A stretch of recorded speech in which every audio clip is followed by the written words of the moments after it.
Hello students, मैं निखिल गुप्ता स्वागत करता हूं आप सभी का इस वीडियो में, जिसमें हम लोग आज आव्यूह वाले चैप्टर का रिवीजन करने वाले हैं। वन शॉट रिवीजन करने वाले हैं और इस चैप्टर में से बहुत ही सिंपल से क्वेश्चंस आते हैं। आप लोगों ने अगर पढ़ा है तो आज बहुत बढ़िया रिवीजन हो जाएगा। अगर नहीं भी पढ़ा है आप लोगों ने तो आप अगर ध्यान से देखोगे तो काफी टॉपिक्स आप लोगों के वन शॉट में ही क्लियर हो जाएंगे। ऐसा कोई विशेष भारी भरकम चैप्टर है नहीं। वन शॉट भी अगर आप ध्यान से देखोगे तो काफी टॉपिक्स का एक अच्छा आइडिया आप लोगों को लगेगा। काफी अच्छे से वो टॉपिक्स आप लोगों के कवर हो जाएंगे। तो आज हम लोग इसका रिवीजन ही करेंगे। तो स्टार्ट करते हैं हम लोग आज के इस धमाकेदार सेशन को। सबसे पहले तो मैं इस चैप्टर में बता दूं आप लोगों को क्या क्या है। सबसे पहले 3.1 प्रश्नावली में आव्यूह के बारे में बेसिक इंट्रोडक्शन है। आव्यूह के बारे में कि आव्यूह होता क्या है, कोटि क्या होती है इसकी, पंक्ति स्तंभ क्या होते हैं, आव्यूह के प्रकार क्या हैं, ये सब कुछ 3.1 प्रश्नावली में आप लोगों को पढ़ाया गया था।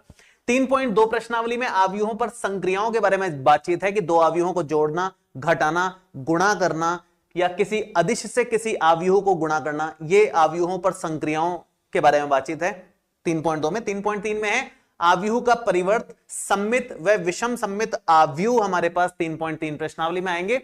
और 3.4 में व्युत्क्रमणीय आव्यूह है, जो बेसिकली एक बेसिक टॉपिक के रूप में तो है, लेकिन इसके जो क्वेश्चंस हैं आव्यूह का व्युत्क्रम निकालने से रिलेटेड वो चौथी प्रश्नावली में हमारे सिलेबस में दिए हुए हैं। इस प्रश्नावली से ये सिलेबस से हटा दिए गए हैं। फिलहाल 3.4 के क्वेश्चंस हटा दिए हैं। ये टॉपिक है, टॉपिक अपन पढ़ेंगे और इससे रिलेटेड एक क्वेश्चन आता है एग्जाम में, इसका प्रूफ आता है किसी चीज से रिलेटेड, तो वो अपन करेंगे। बाकी तो ये सब कुछ तो है ही अपने सिलेबस में, उसमें कोई दिक्कत नहीं है। इसके क्वेश्चंस नहीं है, टॉपिक हमारे पास है, टॉपिक हम लोग पढ़ने वाले हैं इसको। ठीक है, तो ये सब मोटा मोटा रहने वाला है आज के सेशन में। शुरू करते हैं हमारी क्लास को फाइनली। सबसे पहले हम, ठीक है, तो शुरू करते हैं। खैर, लाइक के साथ शुरुआत करेंगे भाई। जो बच्चे आगे हैं लाइक कर दो फटाफट से एक बार। हाँ जी, आव्यूह क्या होता है? आव्यूह संख्याओं या फलनों का आयताकार क्रम विन्यास होता है। जैसे यहां पर हमारे पास कोई सारणी होती है बेसिकली। जैसे मान लो एक सारणी है, कोई भी सारणी है। मैं ज्यादातर क्लास में इस तरह का एग्जाम्पल देता हूं कि जैसे राम है और यहां पर राधा है, दो बच्चे हैं साहब। ये दोनों मार्केट गए और किताब खरीदी इन्होंने, है ना, और कुछ पेन भी खरीद लिए। तो मान लो राम ने 2 किताब खरीदी, 3 पेन खरीदे, राधा ने एक भी किताब नहीं खरीदी, 2 पेन खरीद लिए। तो ये जो डेटा है, ये डेटा एक टेबल की फॉर्म में है और सारणी जो भी होती है वो आयताकार रूप में होती है, क्योंकि और आगे बढ़ाई जा सकती है सारणी। तो ये अभी तो वर्गाकार रूप में नजर आ रही है, अगर एक डेटा और हो गया तो ये आयताकार रूप में बन जाएगी। तो ये सारणी आयताकार रूप में होती है जनरली। तो आयत में वर्ग भी शामिल हो गया अपने आप ही, आयत बोल दिया मतलब वर्ग भी आ गया उसमें अपने आप ही। तो आयताकार क्रम विन्यास है। क्रम विन्यास मतलब सिस्टमेटिक अरेंजमेंट होता है, सीक्वेंस में होता है। राम का ही डेटा रहेगा, यहां पर क्रम राम के ही डेटा का रहेगा, फिर राधा का डेटा नीचे रहेगा, किताब वाला क्रम इधर है, पेन वाला इधर है, सिस्टमेटिक है एकदम। तो यहां तक का जो डेटा है उसको देख करके समझ में आता है कि यहां पर हम इसको ऐसे लिख सकते हैं, डेटा को अलग से, मेन जो डेटा है 2302, इसको अगर इस बॉक्स में लिख देते हैं तो हम लोग इसको बोल देते हैं आव्यूह, या इंग्लिश में बोलते हैं इसको मैट्रिक्स। अगर मान लो डेटा और ज्यादा होता, पेन के अलावा यहां पर मान लो पेंसिल भी खरीदनी होती, तो मान लेते हैं कि राम ने तो 1 पेंसिल खरीदी और राधा ने 5 पेंसिल खरीद ली। तो फिर इस डेटा को कैसे लिखेंगे हम लोग? इस डेटा को लिखेंगे 231 और 025। तो ये आयत की फॉर्म में हमारे पास नजर आता है। आयताकार इसलिए बोला गया है कि आप बीच में से किसी को खाली नहीं छोड़ सकते, नहीं तो आयत ब्रेक हो जाएगा ना, आयत नहीं बन पाएगा ना उस केस में। ये आयताकार थोड़ी हुआ, ये तो कुछ और हो गया। तो ये आयत बने उसके लिए जरूरी है कि आप यहां पर पूरा ही फिल हो, मतलब सबका डेटा होना चाहिए, भले ही 0 हो, डेटा भले ही 0 हो कि कुछ भी किताब नहीं खरीदी तो 0 किताब खरीदी, लेकिन डेटा होना चाहिए। कुछ भी ऐसा नहीं होना चाहिए कि खाली छूट जाए। ठीक है, तो ये तो है हमारे पास कैसे हम लोग आव्यूह को रिप्रेजेंट कर सकते हैं। तो आव्यूह क्या है? संख्याओं या फलनों, जरूरी नहीं है संख्याएं आए, यहां तो संख्याएं आ रखी है, हो सकता है फलन आ जाए, x के फलन, y के फलन, किसी के भी फलन आ सकते हैं। तो संख्याएं या फलनों का आयताकार क्रम विन्यास होता है आव्यूह, और कुछ भी नहीं है। ठीक है, अब यहां पर आव्यूह में 2 खास बातें होती हैं। ये जो सीधी लाइन चल रही है राम वाली, राधा वाली, इसको बोलते हैं पंक्ति। ये होती है पंक्ति। ठीक है, ये पंक्ति 1 हो गई, ये पंक्ति 2 हो गई, सेकंड रो फर्स्ट रो। ये है स्तंभ, ये स्तंभ 1, ये है अपना स्तंभ 2 और ये है अपना स्तंभ 3, है ना। तो इंग्लिश में इसको बोलते हैं, देखो पंक्ति को रो बोलते हैं, पंक्ति का जो नाम है वो होता है रो, ROW। तो स्पेलिंग R से शुरू होती है तो R1 इसको बोल देते हैं शॉर्ट में। ये सेकंड पंक्ति है तो इसको R2 बोल दिया जाता है। ये पहला कॉलम है, स्तंभ को इंग्लिश में बोलते हैं कॉलम, C से शुरू होता है तो ये C1 नाम दे दिया जाता है, इसको नाम दे दिया जाता है C2, इसको नाम दे दिया जाता है C3। पहला कॉलम, दूसरा कॉलम, तीसरा कॉलम, पहली पंक्ति, दूसरी पंक्ति। तो ये पंक्ति और स्तंभ का कॉन्सेप्ट इस तरह से चलता है। एक छोटी सी चीज और यहां पर आती है जिसके बारे में आपको बहुत ज्यादा जरूरी है पता होना, वो है आव्यूह की कोटि। कोटि हमेशा होती है पंक्ति गुणा स्तंभ, पंक्ति गुणा स्तंभ को ही हम लोग कोटि बोलते हैं। गुणा करने की जरूरत नहीं है, सिर्फ लिखना है, प्रेजेंटेशन है। जैसे यहां पर कितनी पंक्तियां हैं, 1 2, 2 तो पंक्तियां हैं, 1 और 2 स्तंभ है, तो 2 गुणा 2 इसकी कोटि हो गई। पहले हमेशा पंक्ति कितनी है वो लिखना है, फिर स्तंभ कितना है वो लिखना है। अगर मैं इसकी बात करूं तो यहां पर 1 2, 2 तो पंक्तियां हैं और स्तंभ कितने हैं, 1 2 3, 3 हमारे पास यहां पर स्तंभ हैं। तो आप यहां पर इसको 2 गुणा 3 लिखोगे। ये इस तरह से चलता है हिसाब किताब। तो आव्यूह की कोटि हमेशा साइड में यूं छोटी सी करके हम लोग लिख सकते हैं, इसमें कोई दिक्कत वाली बात नहीं। दूसरी बात, इन दोनों को मल्टीप्लाई करने पर इसमें कितने अवयव हैं ये पता चल जाएगा। जैसे 2 गुणा 3 6 अवयव हैं, 1 2 3 4 5 6, 2 गुणा 2 4, तो यहां पर 1 2 3 4 अवयव हैं। गुणा करने से अवयवों की संख्या आएगी, बाकी रिप्रेजेंटेशन में मल्टीप्लाई के फॉर्म में ही लिखना होता है, इसको और कुछ छेड़छाड़ करने की आवश्यकता नहीं है। यह है आव्यूह की कोटि का निरूपण। ऐसे हम लोग आव्यूह की कोटि निरूपित करते हैं। क्लियर है यहां तक बात? इसके बाद हम लोग आगे बढ़ते हैं तो यहां से कुछ छोटे मोटे क्वेश्चंस बन जाते हैं कोटि से रिलेटेड ही। जैसे मैंने आपको बताया कि आपस में मल्टीप्लाई करने पर पता चल जाएगा कितने अवयव हैं, आपस में मल्टीप्लाई करने पर पता चल जाएगा कितने अवयव हैं। तो यहां पर इसी का रिवर्स क्वेश्चन है कि यदि किसी आव्यूह में 24 अवयव हैं तो इसकी संभव कोटियां क्या हो सकती है। मतलब 24 अवयव किस किस कोटि के आव्यूह में हो सकते हैं। जैसे 24 अवयव अगर हैं, सोच के देखो आप, 24 अवयव अगर हैं तो 24 अवयव किस किस को गुणा करने पर आएगा। 6 अवयव है ना, 2 गुणा 3 से आ गया ना 6। 6 अवयव 3 गुणा 2 से भी आ सकता था कि 3 तो पंक्तियां हो जाती और 2 स्तंभ हो जाते, उससे भी 6 बन जाता। तो 6 अवयव के लिए कई सारे केसेस बन सकते हैं। तो वैसे यहां पर बोल रहा है 24 अवयव कब कब आ सकते हैं भाई। 1 गुणा 24 से 24 बन सकता है, 2 गुणा 12 से बन सकता है, 12 दूना 24, 3 अट्ठे 24, 4 6 का 24, इन्हीं के उल्टे 6 गुणा 4 से भी बन सकता है, 8 गुणा 3 से भी बन सकता है, 12 गुणा 2 से भी बन सकता है और 24 गुणा 1 से भी बन सकता है। तो कितनी संभव, सबके गुणा करने पर 24 आ रहा है। मतलब इससे भी 24 अवयव मिलेंगे, इस आव्यूह की कोटि से भी 24 अवयव मिलेंगे, इस तरह का आव्यूह होगा तो भी 24 अवयव मिलेंगे। तो मतलब हमारे को यह समझ में आ गया है कि 8 संभव कोटियां हैं, 8 संभव कोटियां हमारे पास यहां पर दिख रही है। इसके बाद इसने बोला कि यदि इसमें 13 अवयव हो तो कोटियां क्या होंगी। 13 अगर अवयव हैं तो कोटियां क्या आएंगी। देखो 13 एक अभाज्य संख्या है, 13 अवयव हैं तो अभाज्य संख्या होगी ना। 1 गुणा 13 और 13 गुणा 1, और तो कुछ आ नहीं सकता इसमें। केवल 2 संभव कोटियां होंगी और कुछ नहीं होगा। 2 संभव कोटियां, बस खत्म बात। तो बड़ा सिंपल सा क्वेश्चन बनता है इसमें कि आपको बोल देगा कि इतने अवयव हैं तो कितने तरह की कोटियां संभव है साहब, क्या क्या कोटि हो सकती है उस केस में। हमने बना दिया, बता दिया आराम से। सेम ऐसे ही तीसरा क्वेश्चन भी सेम फॉर्मेट का ही है, ज्यादा कुछ अंतर है नहीं इसमें, एकदम सेम तरह से हम लोगों को इसको बताना है। तो थर्ड वाला क्वेश्चन बताइए क्या आंसर आएगा इसका, थर्ड वाले का। थर्ड वाला जो क्वेश्चन है इसमें बोला है कि 18 अवयव हैं। 18 अवयव कब कब आएंगे। 1 को 18 से गुणा कर दो, 2 को 9 से गुणा कर दो, 3 को 6 से गुणा कर दो, इसके बाद 18 को 1 से कर दो, 9 को 2 से कर दो, 6 को 3 से गुणा कर दो। यहां पर है 6 संभव कोटियां, 6 संभव कोटियां हमारे पास आ रही है। ठीक है। इसके बाद अगर 5 अवयव हुए तो सेम वही कहानी, 5 तो अभाज्य संख्या है, सिर्फ 1 गुणा 5 या 5 गुणा 1 से मिल सकती है और किसी तरीके से मिलेगी नहीं। तो इसका मतलब अगर 5 अवयव हैं तो 1 गुणा 5 या 5 गुणा 1, सिर्फ 2 संभव कोटियां यहां पर हो सकती हैं। उम्मीद है यहां तक बात आप लोगों को क्लियर हो गई होगी। तो 2 संभव कोटियां यहां पर हो सकती हैं। क्लियर है यहां तक बात। तो इस तरीके से सॉल्व करना है। आगे बढ़ते हैं, अगले सवाल की तरफ आते हैं हम लोग। अगला है आव्यूह का निरूपण, कि निरूपित कैसे कर सकते हैं। जैसे आव्यूह में जो अवयव होते हैं ना, आव्यूह का जो नाम होता है वो तो कैपिटल लेटर से लिखा जाता है, गणित के बड़े अक्षर, अंग्रेजी वर्णमाला के बड़े अक्षरों से। जैसे इसका नाम कैपिटल ए दे दिया, इसका नाम कैपिटल बी दे दिया, आव्यूह का नाम कैपिटल लेटर से देते हैं। लेकिन जो अंदर अवयव होते हैं उनको स्मॉल लेटर से निरूपित किया जाता है। जैसे अवयवों को, अगर जो अवयव हैं उनको ए आई जे से निरूपित किया जाता है, ए आई जे हमेशा। आई माने क्या, आई मतलब कौन से नंबर की पंक्ति है, और जे मतलब क्या, कौन से नंबर का स्तंभ है।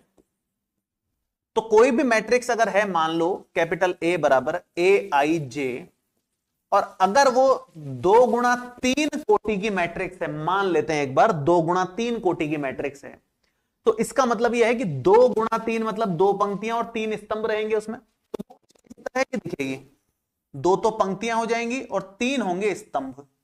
मतलब यहां ये कुछ ऐसा रहेगा,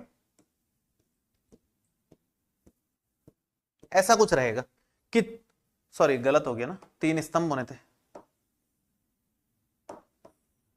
2 तो होंगी पंक्तियां और 3 होंगे स्तंभ। यहां यहां यहां यहां यहां यहां 2 तो हो जाएगी पंक्तियां और 3 हो जाएंगे स्तंभ। इस फॉर्मेट में कुछ रहेगा। अब इसके हर एक अवयव का कुछ एक एड्रेस होता है। जैसे इस अवयव का क्या एड्रेस है, इस अवयव को क्या लिख सकते हैं, इसको क्या लिख सकते हैं, इसको क्या लिख सकते हैं मैथमेटिकली, मतलब स्मॉल ए के फॉर्म में, वो मैं बताने वाला हूं। जैसे अगर मैं इसकी बात कर रहा हूं, 2/3 का है, तो 2 पंक्तियां और 3 स्तंभ है। मतलब ये पहली पंक्ति हो गई R1, ये दूसरी पंक्ति हो गई R2, 3 स्तंभ है, ये C1 हो गया, ये हमारे पास C2 हो गया, ये हमारे पास C3 हो गया, है ना। 2 पंक्तियां और 3 स्तंभ हो गए। तो अब IJ की फॉर्म में लिखना है, AIJ, मतलब पहले पंक्ति का नंबर आएगा, पहली पंक्ति पहला स्तंभ, यहां आ जाएगा पहली पंक्ति और दूसरे नंबर का स्तंभ है। यह है पहली पंक्ति में तीसरे स्तंभ में, तो A13 आ जाएगा। यह है पहली पंक्ति, सॉरी दूसरी पंक्ति लेकिन पहला स्तंभ, तो A21 आ जाएगा। यह है दूसरी पंक्ति लेकिन दूसरा स्तंभ, तो A22 आ जाएगा। यह है दूसरी पंक्ति लेकिन तीसरा स्तंभ, तो A23 आ जाएगा। ये इस तरीके से हम लोग लिख सकते हैं। तो आव्यूह का निरूपण इस फॉर्मेट में किया जाता है। उम्मीद है आप लोगों को बात समझ में आ गई होगी, जिसमें से पंक्ति और स्तंभ किस तरह से हैं वैसे यहां पर लिखे गए हुए हैं। मैं एक बार आप लोगों को यहां पर एक और फॉर्मेट यहां बता देता हूं। जैसे मान लो अगर आपके पास कैपिटल बी एक मैट्रिक्स है, कैपिटल बी, जो कि है BIJ, अवयवों को स्मॉल लेटर से और आव्यूह के नाम को कैपिटल लेटर से लिखते हैं। फिक्स बात है, आव्यूह का नाम होगा तो कैपिटल लेटर से और अवयव का नाम होगा स्मॉल लेटर से। तो यहां से आपको मान लो कि ये 3 गुणा 2 मैट्रिक्स है। 3 गुणा 2 का मतलब है 3 तो पंक्तियां होंगी, 2 स्तंभ होंगे। तो यहां पर इस तरह से आएगा कहानी, 3 पंक्तियां मतलब R1, R2, R3, 3 पंक्तियां, 2 स्तंभ मतलब C1, C2, 2 स्तंभ हो गए।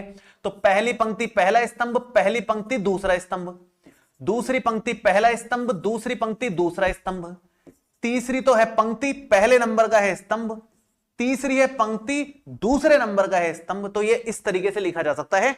और ये जो आव्यूह बी है, मैंने ए लिख दिया गलती से, सब जगह बी आएगा, मैंने गलती से ए लिख दिया है। नाम इसका बी यहां पर लिखा हुआ है तो बी ही लिखना चाहिए अपने को। तो ये B11, B12, B21, B22, B23, B31, B32, ये इस तरह से निरूपण ऐसे कर सकते हैं हम लोग मैथमेटिकली। किसी भी आव्यूह पे कौन से नंबर का अवयव कहां पर है, उसका पर्टिकुलर एड्रेस है, इस जगह पर जो अवयव है उसका नाम है B22, तो हर किसी का अलग अलग नाम है। इसी को बोलते हैं आव्यूह का निरूपण। हर एक पोजीशन पे अलग अलग हम लोग रख सकते हैं। इससे रिलेटेड छोटे मोटे क्वेश्चंस ऐसे बन जाते हैं। और लास्ट ईयर से ये क्वेश्चंस काफी पूछे जा रहे हैं, काफी बोर्ड्स में पूछे जा रहे हैं इस तरह के क्वेश्चंस। 3-4 साल में तो कम आ रहे थे, पिछले 1-2 सालों में ज्यादा आ रहे हैं इस तरह के क्वेश्चंस। एक ऐसे 3 गुणा 2 आव्यूह की रचना कीजिए जिसके अवयव AIJ बराबर 1/2 I-3J का मॉड द्वारा प्रदत्त है। तो मतलब हमारे पास जो अवयव हैं AIJ वो है 1/2 और I-3J मॉड। ठीक है, यहां से अगर हम लोग बात करें कि कैपिटल A मैट्रिक्स है जो कि है AIJ, और उसमें अगर कोटि की बात करें तो 3 गुणा 2 कोटि का यहां पर आव्यूह है, 3 गुणा 2 कोटि का आव्यूह है। ठीक है, तो अब हम लोग यहां से अगर आगे बढ़े, 3 पंक्तियां और 2 स्तंभ हैं, तो यहां पर बन जाएगा A11, A12, A21, A22, A31, A32। मैंने फास्ट कर दिया थोड़ा सा, अभी पिछले वाले पेज पे ही बताया है। ए यहां पर है तो ए से ही नामकरण होगा, सीधी सी बात है। ये 3 गुणा 2 कोटि है, 3 पंक्तियां और 2 स्तंभ से इस तरह से बनेगी। अब इनकी वैल्यूज रखनी है, A11 की, A12 की, A21 की, A22 की, इन सब की वैल्यूज रखनी है। वैल्यूज कहां से आएंगी? यहां से आएंगी। तो अगर आप A11 निकालोगे, आई की और जे की वैल्यूज 1 1 रख दोगे तो ये बनेगा 1 माइनस 3 इंटू 1। अगर आप कैलकुलेशन करते हो तो 1/2 इंटू, एक में से 3 गया -2, लेकिन मॉड है इसलिए प्लस का 2 ही रहेगा। मॉड लग गया तो नेगेटिव तो आएगा नहीं। ऐसे ही A12 निकालो तो 1/2, 1 माइनस 3 इंटू 2, आई की वैल्यू 1 रखी, जे की वैल्यू 2 रखी। तो अगर इससे कैलकुलेशन करते हैं तो क्या आएगा? 1/2, 1 में से 6 जाएगा, माइनस का 5, लेकिन मॉड लगा हुआ है, प्लस का 5 आएगा, मतलब 5/2 ये बन जाएगा। क्लियर है यहां तक बात? इसके बाद अगर मैं बात करूं A21, A22 की, A21 निकालेंगे, A22 निकालेंगे, A31 निकालेंगे, A32 निकाला जाएगा। तो देखिए कैसे निकलेगा यहां पर। A21 का मतलब है 1/2, आई की वैल्यू 2 रखेंगे, जे की वैल्यू 1 रखेंगे, तो 2 माइनस 3 इंटू 1, ये इस तरह से चलेगा। तो 1/2 टाइम्स 2 में से 3 गया, तो मैंने गलती से यहां ब्रैकेट लगा दिया है, वैसे मॉड लगा हुआ है सब जगह यहां पे, ये मॉड है वैसे, है ना। 2 में से 3 गया तो -1, -1 का मॉड +1, मतलब ये 1/2 के बराबर आ जाएगा। A22 मतलब आई की वैल्यू 2, जे की वैल्यू भी 2 रखनी है, तो 2 माइनस 3 इंटू 2 हो गया, यहां पर मॉड लग रहा है। तो 2 में से 6 गया, माइनस का 4 गुणा हो, माइनस के 4 का मॉड प्लस का ही 4 आ जाएगा, आंसर आएगा 2।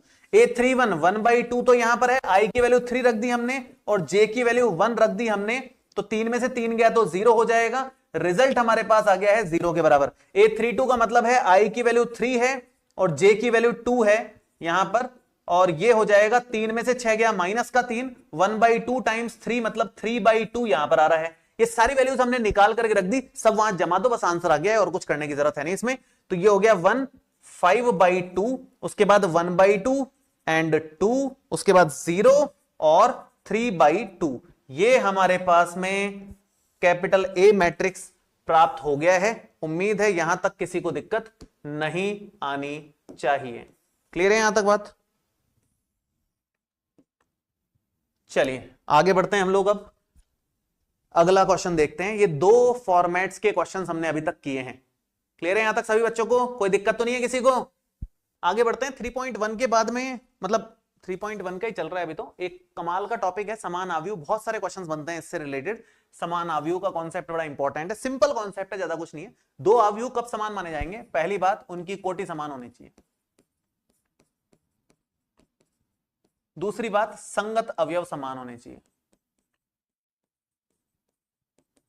संगत अवयव समान होने चाहिए, कोटि समान होनी चाहिए, संगत अवयव समान होने चाहिए, उन्हें बोलेंगे हम लोग समान आव्यूह। सिंपल सी कहानी ये है समान आव्यूह के रिलेटेड। तो ठीक है। और मुझे लग रहा है यार ये थोड़ा सा कैमरा हिला हुआ है, अभी बेटर पोजीशन में है। कैमरे का स्टैंड थोड़ा ढीला हो गया एक्चुअली। चलो तो एक एग्जांपल से समझते हैं हम लोग। मान लो कि यदि ऐसा कुछ है कि 2 3 -1 x z 4, ये अगर बराबर है, मान लो 2 3 -1 0 1 y इसके, तो देखो 2 आव्यूह बराबर होने का मतलब है एक तो कोटि समान होनी चाहिए। कोटि समान मतलब जितनी पंक्तियां स्तंभ इधर हैं उतनी पंक्तियां स्तंभ इधर होंगे। नंबर 2, संगत अवयव समान होनी चाहिए। संगत अवयव मतलब पहला वाला इसके पहले वाले के बराबर, दूसरा वाला इसके दूसरे वाले के बराबर, तीसरा वाला इसके तीसरे वाले के बराबर। तो उसको हिसाब से हम कह सकते हैं कि x बराबर 0 हो गया, z बराबर 1 हो गया और 4 बराबर y हो गया, मतलब y का मान 4 हो गया। इस तरीके से हम अननोन वैल्यूज की वैल्यू निकाल सकते हैं। खैर ये क्वेश्चन से और क्लियर समझ में आ जाएगा आपको। मुद्दे की बात बस ये है कि संगत अवयव बराबर हो जाते हैं, समान अवयव होता है तो, बाकी तो कोई खास बात नहीं है। जैसे यहां पर ये क्वेश्चन दे रखा है आपको, 2 समीकरण दे रखा है एक, जिसमें 2 अवयवों को बराबर कर रखा है। हमें बोला गया है कि ABCD के मान ज्ञात कीजिए। तो कैसे मान ज्ञात करेंगे? देखो आप, a माइनस बी हमारे पास देख करके स्पष्ट हो रहा है कि a माइनस बी की वैल्यू -1 के बराबर है ना। 2a माइनस बी की वैल्यू 0 के बराबर है, 2a माइनस बी की वैल्यू 0 के बराबर है। 2 समीकरण तो ये हो गई। 2a प्लस सी की वैल्यू, 2a प्लस सी की वैल्यू बराबर है 5 के तुलना करने पर, और 3c प्लस डी की वैल्यू जो है ये बराबर है 13 के। ये हमारी समीकरण नंबर 3 हो गई, ये हमारी समीकरण नंबर 4 हो गई। ये हम लोग क्वेश्चन देख करके इतना तो बता ही सकते हैं कि दो अवयव अगर बराबर हैं तो ऐसा होगा, है ना। ये तथा ये दोनों हैं। अब आपको इन दोनों से ए और बी के मान निकालने हैं, तो क्या करोगे आप, दोनों समीकरणों को हल करोगे। हल करने के लिए जो 10वीं क्लास में सीखा है आपने, भले ही आप प्रतिस्थापन विधि इस्तेमाल लो, भले ही आप विलोपन विधि इस्तेमाल लो, दोनों में से किसी विधि की हेल्प से आप आराम से इसको सॉल्व कर सकते हैं। बेहतर है विलोपन लो, क्योंकि दोनों में b का गुणांक सेम है, यहां माइनस बी, यहां भी माइनस बी, दोनों में b का गुणांक तो सेम है। दोनों को घटा लो, आप दोनों को घटा लो। आप समीकरण नंबर 1 माइनस समीकरण नंबर 2 कर दो, और इससे क्या रिजल्ट बनेगा वो देखो आप। ये है a माइनस बी बराबर -1 और ये है 2a माइनस बी बराबर 0। दोनों को अगर हम लोग घटाएंगे तो यहां माइनस, यहां प्लस, यहां माइनस, ये सॉरी ये नहीं घटेगा, ये कट जाएगा। Minus B plus B cancel out हो गया, बचा हमारे पास है a माइनस 2a मतलब माइनस का a, -1 माइनस 0 माइनस का 1, a का मान 1 के बराबर आ गया। a का मान आप उठा करके रख दो समीकरण नंबर 1 में, है ना। a का मान समीकरण 1 में रखने पर क्या बन जाएगा, a का मान यहां रखा तो 1 minus B is equal to -1, -1 इधर आएगा प्लस हो जाएगा, b उधर जाएगा, तो b का मान प्लस का 2 प्राप्त हो जाएगा। b की वैल्यू 2 आ जाएगी यहां पर हमारे पास में, ठीक है। अब इसके बाद हम लोग आगे बढ़ते हैं और एक और समीकरण है, इससे वैल्यू निकालते हैं बाकी की। और इसको तो नीचे कर लो, इससे हम लोग क्या निकाल लेंगे, ए और बी आ गया है तो ए वहां रख करके सी आ जाएगा। 2a plus C is equal to 5 है, तो 2 इंटू ए की वैल्यू कितनी बच्चों 1, सी बराबर 5 है, तो सी का मान 5 माइनस 2 3 के बराबर आ जाएगा। डायरेक्ट लिख दिया मैंने, तो सी का मान 3 आ गया, तो यहां रखो साहब, डी आ जाएगा। ये रखा हमने, तो 3 गुणा 3 प्लस डी बराबर में 13 है। डी का मान आ जाएगा यहां से 3 3 9, तो ये हो गया, प्लस में डी है बराबर में 13 है, 13 में से 9 गया तो 4 के बराबर डी का मान आ गया। तो ये बड़े आराम से हम लोगों ने सॉल्व कर दिया और इजीली एबीसीडी के मान आ गए। समान आव्यूह का कॉन्सेप्ट इसमें पूरा पूरा इस्तेमाल हुआ है और इसी तरह के क्वेश्चंस आते हैं समान आव्यूह के। एक दो क्वेश्चंस और करेंगे क्योंकि एग्जाम्स में काफी पूछे जाते हैं, इसलिए हम इसके और क्वेश्चंस करने वाले हैं। एक बार आप देख लो, कहीं कुछ दिक्कत आ रही है तो पूछ लो। मोटा मोटा तो ये हिसाब किताब चल रहा है, ठीक है। अनुराग कह रहे हैं सर जी मैंने कल आपके पुराने वन शॉट से चैप्टर का वन शॉट लगाया है, आज सारे सवाल एकदम आसान लग रहे हैं और समझ में भी आ रहे हैं। बहुत अच्छी बात है, वेरी गुड, बहुत बढ़िया बढ़िया। अपन आगे, अच्छा एक इंपॉर्टेंट बात बताना भूल गया मैं आप लोगों को कि अगर कोई बच्चा आप में से ऐसा है, चलो मैं पूछ ही लेता हूं चैट में, एक पोल करवा लेता हूं मैं आप लोगों से, पोल करवा लेते हैं आप लोगों से, है ना। पोल का जवाब तो दोगे। अभी जितने भी मैं एमसीक्यू सेशन लूंगा ना, सब में पोल से ही करवाऊंगा मैं आपसे। एमसीक्यूज तो पोल से ही करवाऊंगा मैं यूट्यूब पे सारे आप लोगों के, कोशिश तो यही करूंगा, बाकी देखते हैं।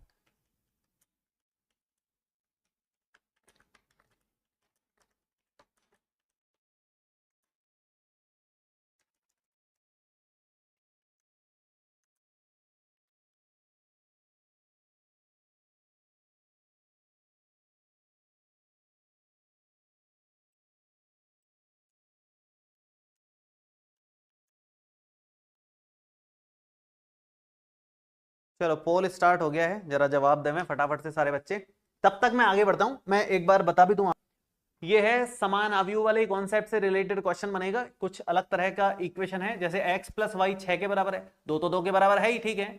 एक x प्लस वाई जो है 6 के बराबर हो जाएगा, x इंटू वाई 8 के बराबर हो जाएगा, x इंटू वाई 8 के बराबर हो जाएगा, और 5 प्लस जेड 5 के बराबर हो जाएगा। ये 5 प्लस जेड जो है वो 5 के बराबर, तो उस हिसाब से जेड का मान तो 0 हो गया, जेड से तो हो गए हम फ्री। बात है एक्स और वाई की, एक्स और वाई से हम लोग अभी तक फ्री नहीं हुए हैं, तो एक्स और वाई यहां से मिलेगा। एक्स और वाई कैसे मिलेगा, दो समीकरण हैं, दोनों को हल कर लो, किसी भी तरह से हल कर लो, मतलब कोई दिक्कत वाली बात नहीं है। जैसे फर्स्ट वाली इक्वेशन से आप एक्स का या वाई का मान निकाल करके सेकंड वाली इक्वेशन में रख दो। तो समीकरण नंबर 1 से अगर मैं मान निकालूं तो आप कह सकते हैं कि y का मान है 6 माइनस एक्स, इसको समीकरण नंबर 3 दे दो, और y का मान समीकरण नंबर 2 में रखने पर y का मान समीकरण नंबर 2 में रखने पर देखते हैं क्या बनता है। यहां पर रखेंगे तो x इंटू 6 माइनस एक्स हो जाएगा और बराबर में 8 आ जाएगा। तो ये बन जाएगा हमारे पास 6x माइनस एक्स स्क्वायर बराबर में 8। और सब कुछ राइट साइड में ले जाएं तो इधर तो 0 हो जाएगा, इधर एक्स स्क्वायर उधर जाकर के प्लस का एक्स स्क्वायर है, 6x उधर जाकर के माइनस का 6x हो जाएगा और प्लस का 8 हो जाएगा। उसको उस तरफ ले जाकर के मैं सॉल्व कर देता हूं। ये चीज तो नीचे ले लेते हैं हम लोग और ये इक्वेशन को इधर सॉल्व कर लेंगे तो ठीक रहेगा थोड़ा सा। ये हमारी इक्वेशन बन रही है X square minus 6x plus 8 is equal to 0। आप 4 और 2 में जोड़ लो, 4 और 2 6 हो जाएगा, 4 2 8 भी हो जाएगा। तो ये एक्स स्क्वायर माइनस का 4x माइनस का 2x प्लस का 8 बराबर में 0 है।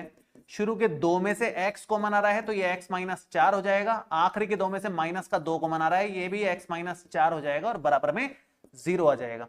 पूरी लाइन में x माइनस 4 कॉमन आ रहा है, बचा हमारा x माइनस 2 बराबर में 0 चल रहा है। ये जेड वाला काम तो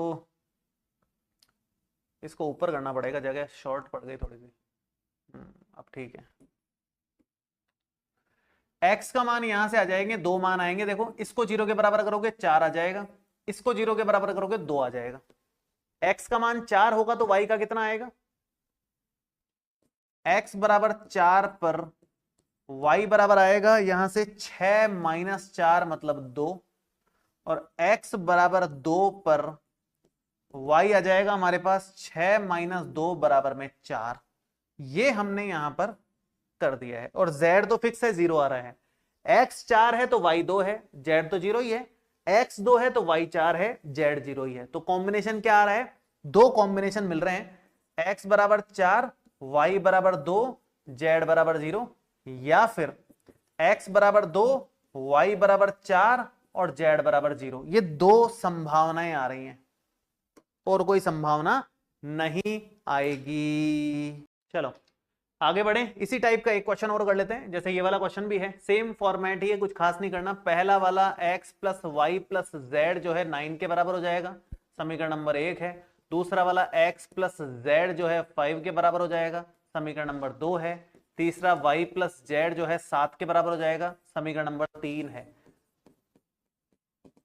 3 समीकरणें हमने बना दी। क्वेश्चन देख करके हल कर लो। कैसे सॉल्व करोगे जरा बताओ मुझे, कैसे करें इसको सॉल्व? बहुत सिंपल सा है। देखो वैसे तो x प्लस जेड का मान उठा करके यहां रख दो तो x आ जाएगा। बात ही खत्म हो गई। समीकरण 3 से मान 1 में रखने पर, समीकरण नंबर 3 से मान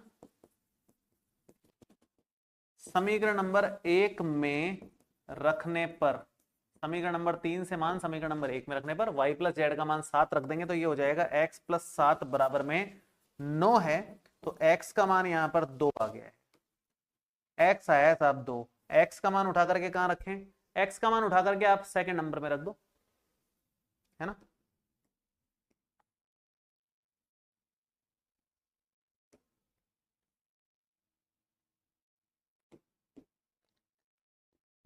x का मान समीकरण नंबर 2 में रखने पर ये हमारा आया 2 plus Z is equal to 5। तो z की वैल्यू आएगी 5 में से 2 गया तो 3 के बराबर, z का मान 3 आ गया यहां से। ठीक है, z 3 आ गया। z उठा करके किसी में भी रख दो आप, जैसे इसमें रख दो, किसी में तो क्या इसमें रखो आप। z का मान समीकरण नंबर 3 से, z का मान समीकरण नंबर 3 में रखने पर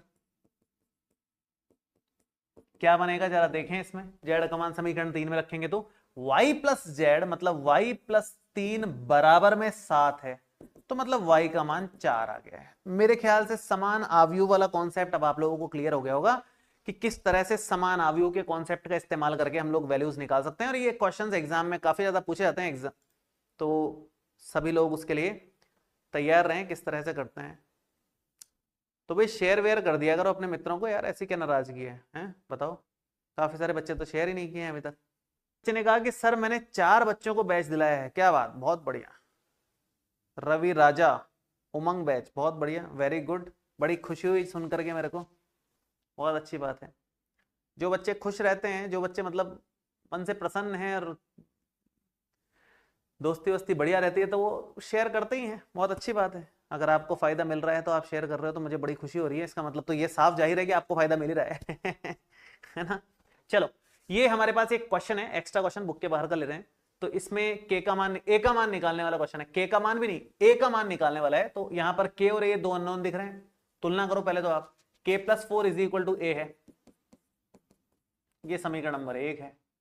और दूसरा हमारे पास क्या आ रहा है, 3 और -1 तो संख्याएं हैं, ये -4 के बराबर है। k - 6 इज इक्वल टू -4 है।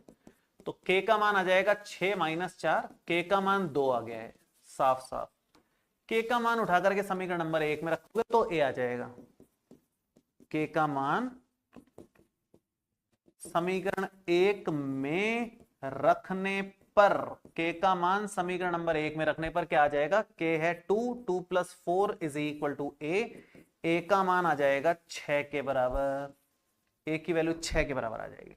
ये इस तरीके से करना है हमारे को। तो आसान सा क्वेश्चन था, इसमें कुछ ज्यादा बात नहीं थी, छोटा सा क्वेश्चन था। समान आव्यूह से रिलेटेड क्वेश्चंस मुझे लगता है अब तो बहुत अच्छे से आप कर ही लोगे, किसी भी तरह का क्वेश्चन आ जाए बड़े आराम से सॉल्व हो जाएगा। नेक्स्ट क्वेश्चन पर आते हैं।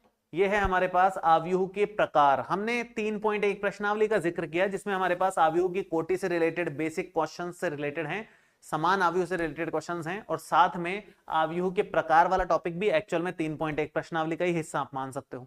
तो इसको एक बार देखते हैं कि क्या क्या इसमें प्रकार हमारे को दे रखे हैं हमारी बुक में, अपने सिलेबस में कितने प्रकार हैं। तो सबसे पहला तो है पंक्ति आव्यूह। मैं ये लिख के लाया हूं ताकि ये बार बार लिखने का इतना टाइम वेस्ट ना हो अपना, तो ये आसान से ही है, देख के समझ में आ जाएंगे। पंक्ति आव्यूह का मतलब है जिसमें एक ही पंक्ति होती हो, जैसे ये एक ही पंक्ति है, स्तंभ 3 है, 1 2 3 स्तंभ है, एक पंक्ति लेकिन 2 स्तंभ, एक पंक्ति एक स्तंभ। एक पंक्ति होनी चाहिए, स्तंभ से हमें मतलब नहीं है कितने भी स्तंभ हो, पंक्ति अगर एक है तो उसको पंक्ति आव्यूह बोलेंगे। एक से ज्यादा पंक्ति नहीं होनी चाहिए, पंक्ति आव्यूह का मतलब ये है। तो इसको कैसे लिख सकते हैं, देखो कोटि आव्यूह की m गुणा n अगर हम माने, अगर आव्यूह की कोटि m गुणा n है तो पंक्ति तो एक हो गई, तो 1 गुणा n हो जाएगी, कोटि 1 गुणा n प्रकार की हो जाएगी, सिंपल सी बात है। ऐसे ही अगर स्तंभ आव्यूह है, स्तंभ आव्यूह मतलब एक स्तंभ होगा, पंक्तियां कितनी भी हो कोई फर्क नहीं पड़ता। तो यहां 2 पंक्तियां हैं, एक स्तंभ, 3 पंक्तियां एक स्तंभ, एक पंक्ति एक स्तंभ, ये इस तरह से चल रहा है।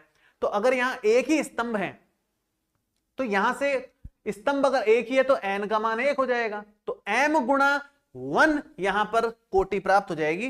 तो m गुणा 1 प्रकार की कोटि होती है, जैसे 2 गुणा 1 है, 3 गुणा 1 है, 1 गुणा 1 है। तो ये दोनों ही कैटेगरी में आ गया, पंक्ति आव्यूह की कैटेगरी में भी आ गया और स्तंभ आव्यूह की कैटेगरी में भी आ गया। अगर हम बात करें वर्ग आव्यूह, बहुत बार एग्जाम में क्वेश्चन आया हुआ है वर्ग आव्यूह से रिलेटेड कि किसको बोलते हैं साहब, पंक्तियों की संख्या और स्तंभों की संख्या अगर बराबर हो जाए तो उसको वर्ग आव्यूह बोलते हैं, मतलब m बराबर n होना चाहिए। तो कोटि m गुणा m बोल दो या n गुणा n बोल दो, एक ही बात है। अगर पंक्तियों की संख्या और स्तंभों की संख्या बराबर हो जाए तो उसे वर्ग आव्यूह बोला जाता है। जैसे यहां 2 पंक्ति 2 स्तंभ है, 3 पंक्ति 3 स्तंभ है। आगे बढ़ते हैं। विकर्ण आव्यूह की अगर बात की जाए तो विकर्ण आव्यूह किसे बोला जाता है, विकर्ण आव्यूह होते हैं ऐसे वाले, इसको विकर्ण आव्यूह बोलते हैं हम लोग, ये विकर्ण आव्यूह है। ऐसे जो डायगोनली दिख रहे होते हैं उसको विकर्ण आव्यूह बोला जाता है। जैसे यहां पर मतलब ये विकर्ण होता है, सॉरी विकर्ण आव्यूह तो अलग चीज है, ये विकर्ण के अवयव होते हैं।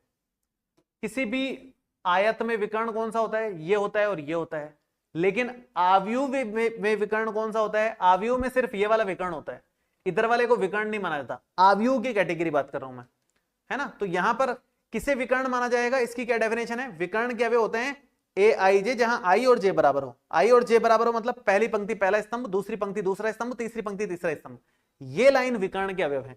यहां पर लिखा हुआ है, जैसे ये अगर आप कैटेगराइज करो तो इस वाली लाइन में आई और जे बराबर हो रहे हैं, 1 1 2 2 3 3, जहां आई और जे बराबर होते हैं उसको विकर्ण के अवयव बोलते हैं, दूसरी साइड वाले को विकर्ण के अवयव नहीं बोलते। ये विकर्ण की डेफिनेशन है, आव्यूह में विकर्ण की डेफिनेशन ये है, जहां आई और जे बराबर हो जाएं वहां विकर्ण माना जाता है। तो विकर्ण आव्यूह ये कहता है कि विकर्ण के अवयवों के अलावा बाकी सब शून्य होने चाहिए, इधर 0 खत्म खाली, विकर्ण के अलावा कोई भी अवयव दिखना नहीं चाहिए, इसे बोला जाता है विकर्ण आव्यूह। ठीक है। अब अदिश आव्यूह की अगर बात करें तो अदिश आव्यूह ऐसा विकर्ण आव्यूह है, इस टाइप का विकर्ण आव्यूह जिसमें विकर्ण के सारे अवयव सेम आ जाएं। यहां तो अलग अलग अवयव दिख रहे हैं, यहां अलग अलग अवयव दिख रहे हैं, लेकिन अगर विकर्ण के सारे अवयव सेम ही हो जाएं तो उसे हम अदिश आव्यूह बोलते हैं। जैसे कि ये है 3 3, या फिर यहां आ जाए मान लो 2 0 0, 020 ये हमारे पास आ जाए 3 × 3 कैटेगरी का अवयव दिख जाए यहां पर, तो ये भी एक अदिश अवयव है। ठीक है यहां तक। इसके बाद तत्समक अवयव की अगर बात करें, बात बस इतनी सी, अदिश में यहां सेम हो जाएगा। ये इससे रिलेटेड भी क्वेश्चंस आ जाते हैं एग्जाम में, ऑब्जेक्टिव बन सकता है और भी तरह से बन सकता है। अगर बात करें तत्समक अवयव की, आइडेंटिटी मैट्रिक्स की बात करें अगर, तो आई से डिनोट करते हैं, कुछ कुछ जगहों पर आई एन से लिख दिया जाता है क्योंकि कोटि एन होती है, कोटि एन बोलते हैं हम लोग। जैसे यहां पर अगर बात करें तो ये इसको क्या पढ़ेंगे, 2 कोटि का वर्ग अवयव, इसे 3 कोटि का, 3 × 3 पढ़ने की जगह शॉर्ट में 3 पढ़ लिया जाता है। अगर वर्ग अवयव है तो पता है कि 3 पढ़ लिया मतलब 3 × 3 है, 2 पढ़ लिया मतलब 2 × 2 है। वैसे ही ये सब वर्ग अवयव की कैटेगरी चल रही है, तत्समक अवयव भी वर्ग अवयव की कैटेगरी में चलेगा। तो विकर्ण अवयव ऐसा वाला चाहिए बस। तत्समक अवयव किसको बोलेंगे, ऐसा विकर्ण अवयव जिसमें विकर्ण के सारे अवयव 1 हो जाएं, बस वो तत्समक अवयव हो जाता है। विकर्ण के सारे अवयव 1 हो गए, विकर्ण के सारे अवयव 1 हो गए, बाकी सब 0 हैं, इसका मतलब ये तत्समक अवयव है। और ये 3 × 3 कोटि का है तो इसको I3 बोल दिया, ये 2 × 2 कोटि का है तो इसको I2 बोल दिया। तो ऐसे ही कितनी भी कोटि के हम लोग तत्समक अवयव की बात कर सकते हैं। नेक्स्ट है हमारे पास शून्य अवयव। शून्य अवयव किसको बोलते हैं, सारे अवयव 0, कोई फर्क नहीं पड़ रहा किस तरह के अवयव हैं, सभी अवयव शून्य अगर हैं तो उसे हम बोलते हैं शून्य अवयव। भले किसी भी कोटि का हो, वर्ग अवयव होने की आवश्यकता नहीं है, कैसी भी कोटि हो उसकी, सारे अवयव 0 हैं तो उसको शून्य अवयव बोलते हैं और उसको कैपिटल O से निरूपित किया जाता है। यह है शून्य अवयव की बातचीत। ठीक है, चलो आगे बढ़े अब हम लोग। ठीक है, चलो आगे बढ़ते हैं। बहुत अच्छी बात है, एक बच्चा कह रहा है कि सर मैं आपका ऐड करता हूं स्कूल में, बहुत बढ़िया बहुत अच्छी बात है। हाँ जी, अवयवों पर संक्रियाओं की बात कर लेते हैं बच्चों। कितने तरह की संक्रियाएं हैं, 4 तरह की संक्रियाएं हम लोग पढ़ेंगे। सबसे पहली संक्रिया पढ़ेंगे हम लोग अवयवों का योग, अवयवों का योग। दूसरी हम पढ़ेंगे अवयवों का अंतर।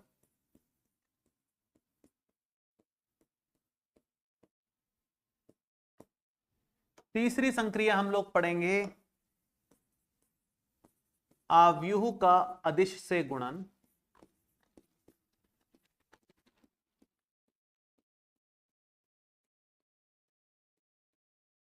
और चौथी हम लोग पढ़ेंगे 2 अवयवों का गुणन,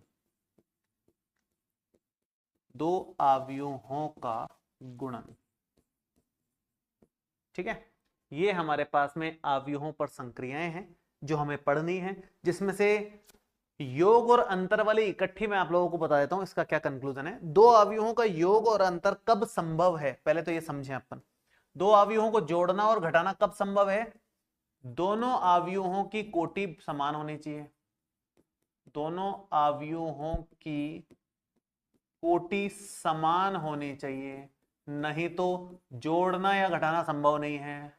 ये कंडीशन है कि दोनों अवयवों की कोटि समान होनी चाहिए, दोनों अवयवों की कोटि समान होनी चाहिए। दूसरी कंडीशन ये है कि जो प्राप्त अवयव है, प्राप्त अवयव की कोटि भी समान होती है, प्राप्त अवयव की कोटि भी समान होती है, प्राप्त अवयव की कोटि भी समान होती है। प्राप्त अवयव की कोटि भी समान ही होती है भाई, ये कहानी चल रही है इस केस में। तो जोड़ने और घटाने से संबंधित ये नियम चल रहे हैं कि एक तो दोनों अवयवों की कोटि समान होनी चाहिए और दूसरा प्राप्त अवयव की कोटि भी समान ही होती है। तो आप जोड़ सकते हो और घटा भी सकते हो, रिजल्ट सेम तरह का ही अवयव मिल जाएगा, सेम कोटि का अवयव मिल जाएगा, तरह का नहीं कहना चाहिए, सेम कोटि का हमारे को अवयव मिल जाएगा। अब अगर बात करें अवयव का अदिश से गुणन, अवयव का अगर हम अदिश से गुणन कर रहे हैं तो भी प्राप्त अवयव की कोटि समान होती है। मतलब किसी संख्या से किसी अवयव को गुणा कर रहे हो तो भी प्राप्त अवयव की कोटि समान ही होती है। अवयव की कुछ भी कोटि हो, किसी संख्या से गुणा कर रहे हैं तो एक तो प्रत्येक अवयव उस संख्या से गुणा होगा। दो पॉइंट्स इसमें भी ले सकते हैं हम लोग देखा जाए तो एक पॉइंट तो यही हो गया। चलो दूसरा पॉइंट में मैं लिख देता हूं एक बार इसमें, और सभी अवयव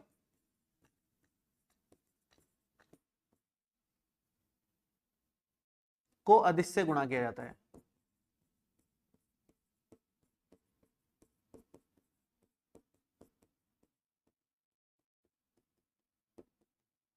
ठीक है, ये कहानी चलती है। अब मैं एक बार ये करके दिखा देता हूं, फर्स्ट सेकंड थर्ड दो अवयवों का गुणन, उसके बाद में लोग शुरू करते हैं। पहले इन तीन की बात कर लेते हैं। तो मैं एक छोटा सा एग्जांपल ले लेता हूं, उससे आप लोगों को काफी हद तक क्लैरिटी आ जाएगी।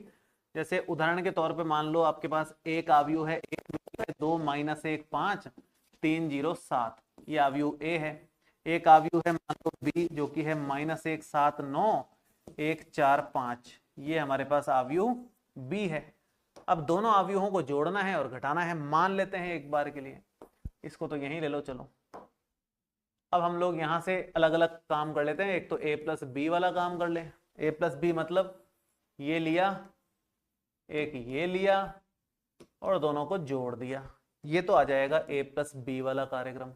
जोड़ेंगे तो 2 और -1 + 1 हो जाएगा, -1 7 प्लस का 6 हो जाएगा, 5 और 9 प्लस का 14 हो जाएगा, 3 और 1 प्लस का 4 हो जाएगा, 0 और 4 प्लस का 4 हो जाएगा, 7 और 5 प्लस का 12 हो जाएगा। ये हमारे पास बन रहा है a प्लस बी। दूसरा है a minus B. a minus B हम लोग यहां पर देखेंगे तो a माइनस बी का मतलब है 2 माइनस -1 प्लस का 3 हो जाएगा, -1 -7 माइनस का 8 हो जाएगा, 5 -9 माइनस का 4 हो जाएगा, 3 -1 प्लस का 2 हो जाएगा, 0 -4 माइनस का 4 हो जाएगा, 7 -5 प्लस का 2 हो जाएगा। ये हमारे पास a माइनस बी आ गया है। a प्लस बी हमारे पास है, a माइनस बी हमारे पास है। समझ में आ ही गया होगा आपको किस तरह से चल रहा है। ये भी कोटि 2 गुणा 3 थी, ये भी 2 गुणा 3, ये भी 2 गुणा 3, ये भी 2 गुणा 3, सब सेम ही कोटि के आ रहे हैं, कोई दिक्कत नहीं है।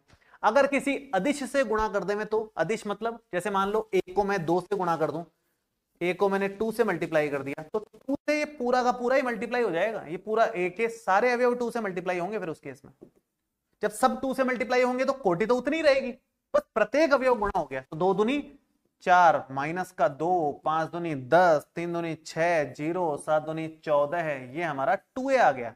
मान लो माइनस का 3b निकालना हो तो -3 से b को गुणा कर देंगे, उसमें कोई दिक्कत थोड़ी है। ये रहा -3 और इसको b से गुणा करेंगे तो प्रत्येक अवयव गुणा होगा वो तो ये प्लस का 3 आ जाएगा, -3 -1, ये माइनस का 3 आएगा। उसके बाद 7 तिया 21 माइनस का, 4 तिया 12 माइनस का, 9 तिया 27 माइनस का और 5 तिया 15 माइनस का। यहां से हम लोग इस तरह से -3b निकाल सकते हैं। तो मेरे ख्याल से आपको एक आइडिया लग ही गया है कि कैसे हम लोग दो अवयवों को जोड़ सकते हैं, घटा सकते हैं, गुणा कर सकते हैं। तो इससे रिलेटेड कुछ छोटे मोटे क्वेश्चन तो प्रैक्टिस कर ही लेते हैं, फिर बाकी की चीज बाद में करेंगे। ठीक है, चलिए अगला पेज में निकाल देता हूं। आप लोगों का मोटा मोटा रिवीजन हो जाएगा, जितना अपन ने अवयव में पढ़ा था मोटा मोटा रिवीजन आपका बढ़िया हो जाएगा। अगर वो अच्छा स्कोर कर रहे हैं तो हम तो यही चाहते हैं, मतलब जैसे भी करें बहुत बढ़िया। तो आप एक बार बात करा देना, कोई दिक्कत नहीं है। लर्निंग शेयर के नंबर पर फ़ोन कर लोगे तो वो आपको, मतलब वो मुझे बता देंगे, आपका नंबर मुझे दे देंगे तो मैं आपको फ़ोन कर लूँगा या तो। ठीक है, चलिए मैं आगे बढ़ता हूँ और अगला स्लाइड स्टार्ट करता हूँ। फिलहाल तो जैसे ये वाला क्वेश्चन है, बहुत आसान सा क्वेश्चन है, लेकिन एग्जाम के पॉइंट ऑफ व्यू से ये पूछा जाता है कई बार। साइन कॉस ट्रिग्नोमेट्री थोड़ा बहुत तो डालते ही हैं वो लोग, उसमें क्या बात है। ट्रिग्नोमेट्री हर जगह थोड़ी थोड़ी तो आएगी आएगी, ट्रिग्नोमेट्री से पीछे छूटने वाला नहीं है आप लोगों का। करो, देखो सरल करना है, सरल मतलब इसको सिंप्लीफाई करना है जितना हो जाए। कॉस थीटा गुणा में दिख रहा है इसके, साइन थीटा इसके गुणा में दिख रहा है, कर दो गुणा। इस अवयव के गुणा में कॉस है, मतलब हर अवयव गुणा होगा कॉस से, तो यहां हो जाएगा कॉस स्क्वायर थीटा, यहां माइनस का साइन थीटा गुणा कॉस थीटा, यहां पर साइन थीटा गुणा कॉस थीटा और यहां पर कॉस स्क्वायर थीटा। ठीक है, और प्लस में ये बनेगा sign square theta, sine theta गुणा कॉस थीटा, यहां पर है माइनस का साइन थीटा गुणा कॉस थीटा और साइन स्क्वायर थीटा। ये हमारे पास चल रहा है। और अब हम लोग देखें तो सबसे पहले तो बन रहा है cos square theta plus sine square theta. यहाँ पर साइन थीटा कॉस थीटा से minus sine theta cos theta 0 हो गया, minus sine theta cos theta plus sine theta cos theta 0 हो गया, cos square plus sine square यहाँ पर आ गया, cos square theta plus sine square theta यहाँ पर बन गया है। और यहां से अपन sine square plus cos square को 1 लिखते हुए 1001 तो लिख ही सकते हैं, इसमें कोई तकलीफ वाली बात नहीं है। तो ये सिंप्लीफाई करने पर आइडेंटिटी मैट्रिक्स मिल रही है हमारे को बड़ी सिंपल तरीके से। उम्मीद है सबको समझ में आ गई होगी बात। आगे बढ़े, संदेश में चेक करता हूं एक बार, वैसे जो आप कह रहे हो ऐसा और दूसरे लोगों से तरफ से तो आया नहीं है अभी तक। मैं चेक कर लेता हूं एक बार कि ऐसा कुछ है क्या। चेक करने से समझ में आएगा मतलब, है ना। मैंने आपका मैसेज पढ़ लिया है, मैं एक बार चेक करता हूं फिर आपको बताता हूं। चलो,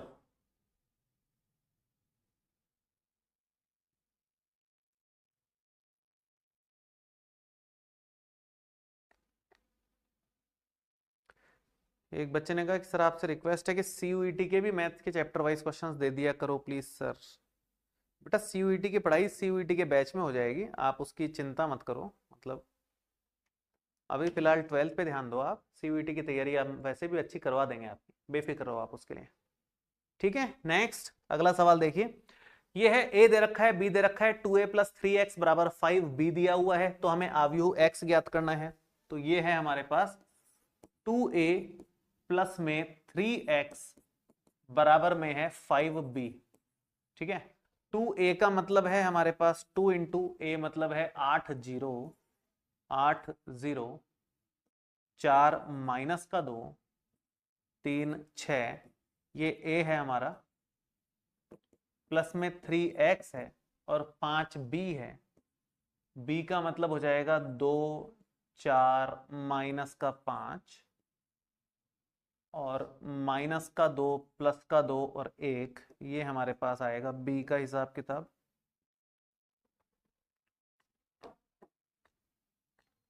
ठीक है, यहां से हम लोग देखेंगे तो 8 दूनी 16 है, 0 है, माइनस का 8 है, माइनस का 4 है, 3 दूनी 6 है, 6 दूनी 12 है,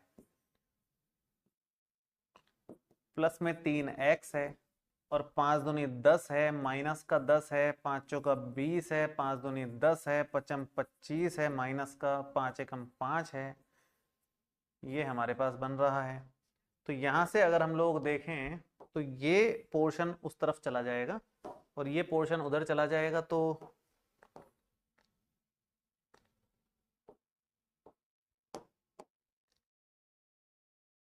ये है 3x बराबर में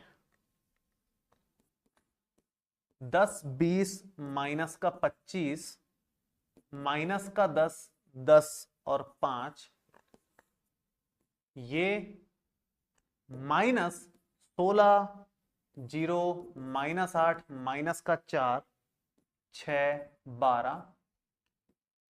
ठीक है, तो यहां से 3x की वैल्यू कितनी आ जाएगी, 10 में से 16 गया तो माइनस का 6, माइनस 10 माइनस 0 माइनस का 10, 20 में से 20 प्लस 8 28 ये हो जाएगा, 10 प्लस 4 14 है ये हो जाएगा, माइनस 25 माइनस 6 माइनस का 31 ये हो जाएगा, और 5 में से 12 गया तो माइनस का 7 ये आ जाएगा हमारे पास। अब यहां से अगर मैं x निकालना चाहूं तो 3 से डिवाइड देते ही 1/3 टाइम्स हो जाएगा, और ये हम लोग यहां से इधर लेते हैं और देखते हैं क्या आंसर बनेगा। ये आंसर बनेगा 1/3 से मल्टीप्लाई करेंगे तो माइनस का 2, माइनस 10/3 है ना, 28/3, 14/3, ये माइनस 31/3 और माइनस का 7/3। ये हमारा फाइनल आंसर आ जाएगा। इस तरीके से करते हैं। -8 वाला तो सही कर दिया मैंने। और कुछ,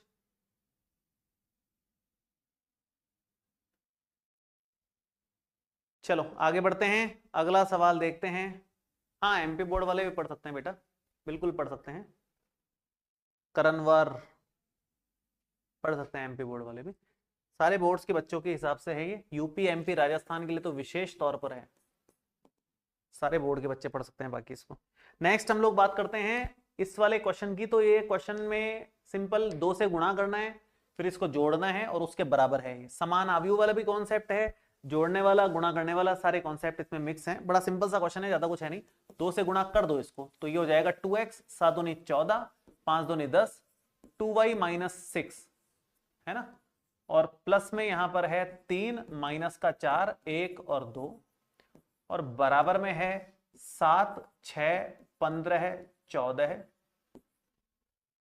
और अगर जोड़ें तो 2x + 3 है, 10 - 4 6 है, 14 है और 1 15 है। और ये और 2 मिलकर के 2y - 4 हो जाएगा। और ये अगर मैं बराबर करूं यहां से तो ये और 7 बराबर हो जाएगा। 2x + 3 = 7, 2y - 4 = 14। तो ये हो जाएगा 2x = 4 और x का मान आएगा 2 के बराबर। ये हो जाएगा 2y = 18 और y का मान है 9 के बराबर। x का मान 2 और y का मान 9 आ गया है। बड़े आराम से आ गया, मतलब कोई मुश्किल क्वेश्चन नहीं था। शांति से इधर से 2 से गुणा होना था, दोनों को जोड़ना था, समान अवयवों का कॉन्सेप्ट इस्तेमाल करना था, बस इतना। यहां पर आप लिख सकते हो चाहो तो कि तुलना करने पर एक शब्द, एक लाइन लिख दोगे तो ठीक रहेगा। वैसे तो तुलना करने पर एग्जाम के पॉइंट ऑफ व्यू से ये थोड़ा सा ठीक है। ऐसे करके हम लोग बड़े आराम से इसको कर सकते हैं। ठीक है यहां तक? ठीक है, चलो आगे बढ़ते हैं, हम लोग अगले सवाल की तरफ आते हैं। ये है x + y और x - y के दो समीकरण दे रखे हैं। मतलब एक तो है x + y बराबर कुछ और एक x - y बराबर कुछ। सिंपल सा कैलकुलेशन है, ज्यादा कुछ नहीं है। जैसे ये आप नॉर्मल समीकरणों को सॉल्व करते हैं ना, वैसे ही आव्यूह वाली समीकरण भी वैसे ही सॉल्व होगी। कुछ नई बात नहीं है मतलब इसमें। ये समीकरण नंबर 1 है और ये जैसे x - y की अगर बात करें तो ये हो जाएगा 3 0 0 3 और ये समीकरण नंबर 2 है। दोनों समीकरणों को आप जोड़ दोगे तो y से y कट जाएगा, सिंपल मामला है। तो समीकरण नंबर 1 प्लस समीकरण नंबर 2 से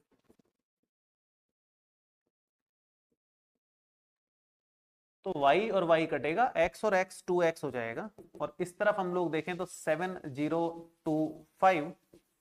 सिंपल जैसे नॉर्मल समीकरण होती है, x + y = 5, x - y = 10, ऐसे होता है। जो जैसे सॉल्व करते हैं वैसे ही करना है। इधर आव्यूह दोनों जुड़ जाएंगे, कोई दिक्कत नहीं है। यहां पर जोड़ देंगे ना आव्यूह को, उसमें कोई तकलीफ वाली बात थोड़ी है। तो यहां से 2x की वैल्यू हमारे पास आ रही है कितनी? 7 और 3 10, 0 0 तो 0 ही है, 2 और 0 2 हो जाएगा, 5 और 3 8 हो जाएगा। ये हमारा 2x है। तो यहां से x का मान निकालना इतना मुश्किल काम नहीं है। x का मान निकाल लेते हैं यहां से। तो यहां से हमारा x आ जाएगा 1/2 टाइम्स 10 0 2 8, 10 0 2 8 बनेगा यहां पर 5 0 1 और 4।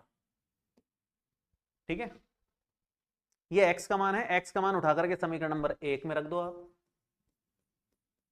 x का मान उठा करके समीकरण नंबर 1 में रखेंगे तो x का मान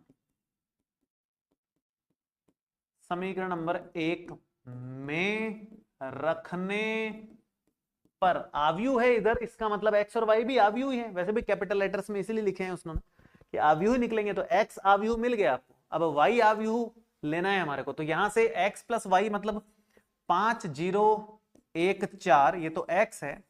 और y हमारे पास क्या है? y तो चलो निकालना है, बराबर में क्या है? 7 0 2 5।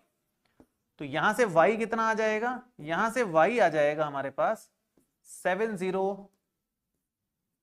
2 5 माइनस 5 0 1 4। ये हमारे पास y आ गया। और यहां से फाइनली y का मान आ जाएगा 7 में से 5 गया तो 2, 0 में से 0 गया 0, 2 में से 1 गया तो 1, 5 में से 4 गया तो 1। ये y की वैल्यू आ गई। तो x और y बड़े आराम से निकाला जा सकता है। ये आसान से समीकरण थे तो सिंपल जोड़ने घटाने से काम हो गया था।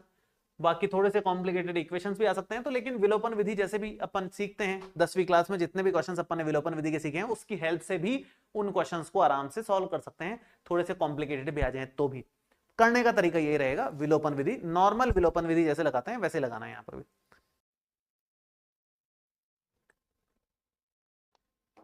बिहार बोर्ड की हिंदी इंग्लिश भी जल्दी शुरू होने वाली है बेटा, हो जाएगी शुरू, आप बेफिक्र रहो। हिंदी और इंग्लिश भी जल्दी स्टार्ट करेंगे। 2x + 3y, ये एक और इस तरह का समीकरण आया है। इसको कैसे डील करना है देखो ध्यान से, बहुत सिंपल है मामला, इतना कोई दिक्कत वाली बात नहीं। इसको भी सॉल्व कर सकते हैं हम लोग। हिंट दूंगा, आधा क्वेश्चन करवाऊंगा, बाकी का आधा आप लोगों को घर से करना होगा। इसको मैं आधा ही करवाऊंगा इस क्वेश्चन को, बाकी आप घर से कर लेना। 2 - 2 - 1 5, ये इक्वेशन नंबर 2 हो गई हमारी। ठीक है, और अब हम लोग इन दोनों समीकरणों को अगर हल करते हैं तो जैसे x एलिमिनेट कर लो या y एलिमिनेट कर लो, सिंपल जोड़ने या घटाने से बात नहीं बन रही। यहां पर जोड़ोगे या घटाओगे कुछ हो रहा ही नहीं है, उससे कुछ कटेगा ही नहीं। तो ऐसे केसेस में विलोपन विधि में क्या करते हैं, इसके गुणांक से इसको गुणा कर देंगे, इसके गुणांक से इस पूरी लाइन को गुणा कर देंगे। मतलब समीकरण नंबर 1 को तो आप गुणा करोगे 3 से, माइनस करोगे समीकरण नंबर 2 को गुणा करके 2 से। ये हम लोग यहां पर कर रहे हैं। तो इसको 3 से गुणा करेंगे तो ये कितना हो जाएगा, 3 दूनी 6x प्लस में 9y बराबर 3 से गुणा करेंगे 3 दूनी 6, 3 तिया 9, 3 चौकू 12 और ये 0। ये समीकरण नंबर 3 हो गई। इसको 2 से गुणा कर दो, 2 से गुणा करेंगे तो 3 दूनी 6x ये हो गया, 2 दूनी 4y ये है, 2 से गुणा करेंगे तो 2 दूनी 4 माइनस 4 माइनस 2 5 दूनी 10। समीकरण नंबर 3 और 4 लिखने की जरूरत नहीं है, सीधा आप तो घटाओ। घटाओगे, घटाने के लिए इसलिए बोला क्योंकि प्लस माइनस कट जाएगा उससे, तो ये तो कट गया। 9y में से 4y जाएगा, मैं इधर कर देता हूं, इधर जगह तो इधर कर ले, नहीं तो इधर जगह थोड़ी कम है इसलिए उधर कर रहा हूं मैं। 9y में से 4y जाएगा तो 5y तो ये बचा है ना। 5y बराबर क्या हो जाएगा, 6 9 12 0 और माइनस में 4 माइनस का 4 और माइनस का 2 और 10, ये हमारे पास माइनस में है। तो यहां से 5y हमारे पास बनेगा 6 minus 4 2, 9 minus minus 4 13, 12 minus minus 2 14, 0 minus 10 minus का 10 है। और y की जो वैल्यू है वो आ जाएगी 1/5 टाइम्स, और ये पूरा तामझाम तो एज इट इज। और ये अगर कैलकुलेशन करें तो 2/5, 13/5, 14/5 और माइनस का 10/5 माइनस का 2। ये y का मान उठा करके समीकरण नंबर 1 में रखो, 2 में रखो, आपकी मर्जी है, आप उसके आगे घर पे करना। y का मान समीकरण नंबर 1 में रखने पर थोड़ी सी कैलकुलेशन रहेगी, लेकिन आप घर पे ट्राई कर सकते हैं। y का चाहो तो ये वाला मान रख दो, कोई दिक्कत नहीं है, चाहो तो ये वाला मान रख दो, कोई दिक्कत नहीं है। जो भी रखोगे आंसर उससे आराम से आ ही जाएगा। ठीक है, चलिए जी, इसके बाद आगे बढ़ते हैं। वॉइस क्रैक हो रही है, ये वॉइस की आज कुछ ज्यादा कंप्लेंट आ रही है, क्या दिक्कत है यार। चलो आगे बढ़ते हैं हम लोग, नेक्स्ट वाले की बात करते हैं। आव्यूहों पर संक्रियाओं में मल्टीप्लिकेशन की बात नहीं करी थी अपन ने अभी तक। चौथी संक्रिया जो बड़ी कमाल की संक्रिया है वो है आव्यूहों का गुणन। आव्यूहों का गुणन, दो आव्यूहों का गुणन। दो आव्यूहों का गुणन अपने आप में बड़ी कमाल की संक्रिया होती है। दो आव्यूह ए और बी गुणा होकर के रिजल्ट देंगे आपको सी। दो आव्यूह गुणा होंगे, मान लो ए की कोटि है m गुणा n, बी की कोटि है p गुणा q। तो ये गुणा केवल तब हो सकते हैं जब ये दोनों बराबर हों। n और p बराबर होना चाहिए इनके गुणा होने के लिए। मतलब पहले आव्यूहों के स्तंभों की संख्या दूसरे आव्यूहों के पंक्तियों की संख्या के बराबर होना चाहिए। आव्यूहों के गुणन में ये नियम है। 2 पॉइंट्स आपको यहां लिखने पड़ेंगे। पहला पॉइंट, पहले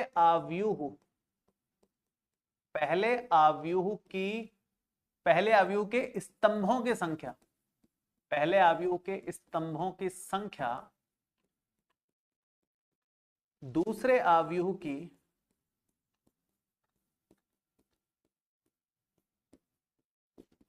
पंक्तियों की संख्या के बराबर होना चाहिए।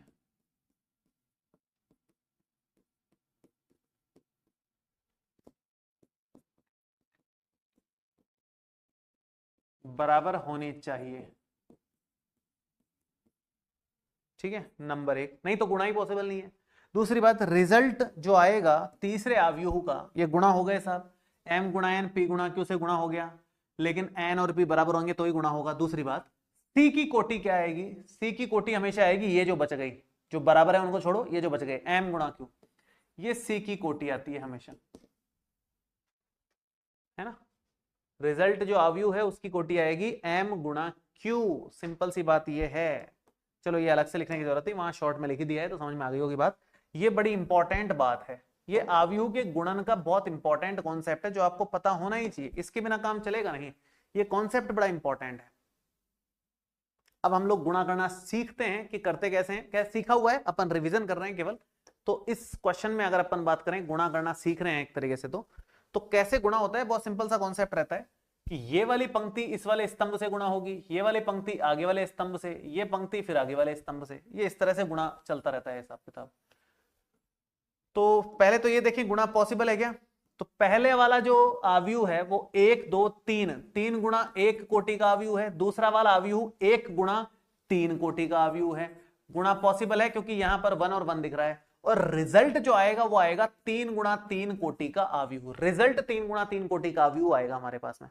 तो अगर मैं इसको गुणा करता हूं तो ये वाली पंक्ति इस वाले से, फिर ये इस वाले से, फिर ये इस वाले से गुणा हो जाएगी। एक एक ही दिख रहा है, ज्यादा कुछ है नहीं।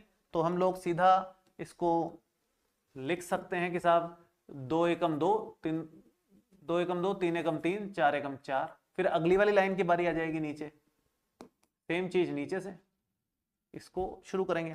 तो 2 दूनी 4, 3 दूनी 6, 4 दूनी 8, फिर नीचे से 3 दूनी 6, 3 तिया 9, 4 तिया 12। ये आएगा गुणा होकर के 3 गुणा 3 कोटि का हमारे पास एक आव्यूह प्राप्त होगा इस तरीके से।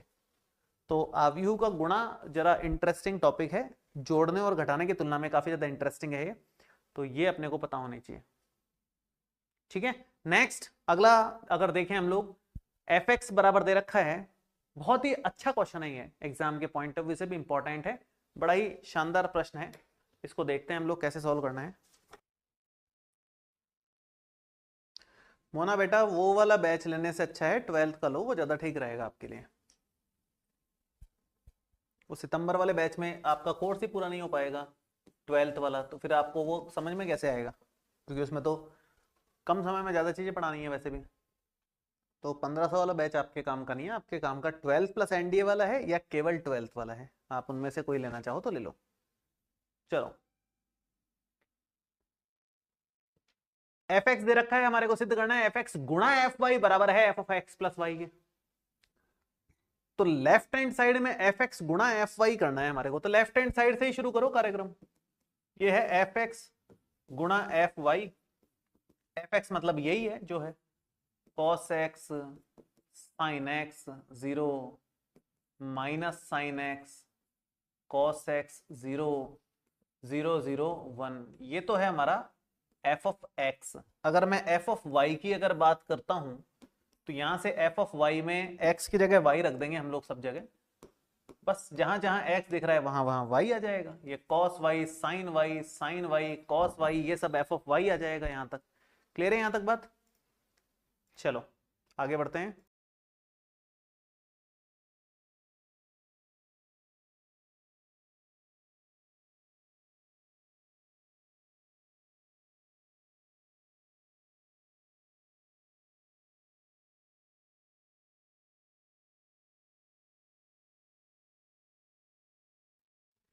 हाँ जी, तो यहां से अगर मैं आगे बढ़ता हूं तो ये पंक्ति इस स्तंभ से गुणा करते हैं हम लोग, cos x cos y minus sine X sine Y 0। ये पंक्ति इस स्तंभ से गुणा होगा तो cos x cos y minus sine X sine Y, और 0 गुणा 0 तो खत्म। सेम ये पंक्ति इस वाले स्तंभ से गुणा, minus cos x sine Y minus sine X cos y, minus का cos x sine Y minus का साइन एक्स cos y, और 0 गुणा 0 तो 0 ही है। ये 0 गुणा ये 0 0, और ये 0, ये 0 हो गया लास्ट वाला भी। नेक्स्ट सेकंड वाली पंक्ति इस स्तंभ से फिर इससे सेम फॉर्मेट में गुणा होगी, तो ये साइन कॉस कॉस साइन, ये इसी तरह से चलता जाएगा, मतलब सेम फॉर्मेट चल रहा है, कोई ज्यादा विशेष अंतर है नहीं इसमें। तो उसी तरह से कर रहे हैं हम लोग, sine X cos Y plus cos X sine Y, sine X cos Y plus में कॉस एक्स साइन वाई, और 0 गुणा 0 खत्म। माइनस का sine X sine Y plus का cos X cos Y, minus का sine X sine Y plus का cos X cos Y, और 0 गुणा 0 खत्म। मतलब तीसरी वाली लाइन 0 0 0 सब खत्म हो जाएगा। 0 0 0 ये 0 हो गया, 0 0 1 इंटू 0 0 हो गया, 0 0 1 इंटू 1 1 हो गया। ये हमारे पास बन रहा है। अब ध्यान से देखें अगर, तो बड़ा आसानी से सेटलमेंट बैठ रहा है, क्योंकि ये लाइन तो ठीक है, इस लाइन में कुछ ज्यादा छेड़छाड़ की आवश्यकता लग नहीं रही है, लेकिन अगर आप इस लाइन की बात करते हो तो यहां से आएगा minus common.